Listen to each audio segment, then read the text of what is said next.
otii kod lony manyasani bedo kod lony matut e weche mag chenro mag saga e yor mbui koting'o kano mwandu gi e yor tudruok manyasani kokadho e chike mag saga. Kolose romo mar adek mar jokanyo mag saga e boma ma Naivasha, jatend migao mar saga kod ohendni matindo Wycliffe Oparanya wacho ni chenro mag rito kendo loso mwandu kokadho e yor mbui biro geng'o weche mag njore. Maklan Malonza ma en jakom mar riwruoge mag saga e pacho kae CAK okwayo jokanyo sekta no mondo mi ochan chenro gi makare e yor geng'o midhiero e kindgi kod jopuonjegi.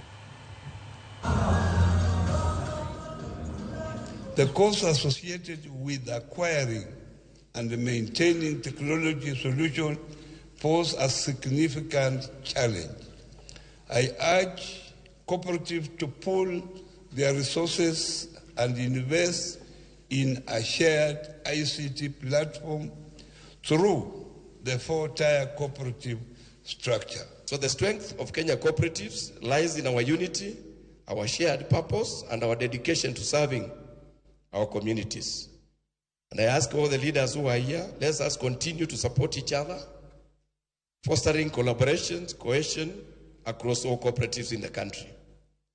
And as part of the unity we need to show, I want to urge all the cooperative sector's players to harmonize their training programs and forums to allow for cooperative leaders, employees, avoiding time conflict as well as limited budgets. By aligning these programs, we can ensure cooperators have the opportunity to attend to more relevant forums and allocate resources more effectively, enhancing the overall development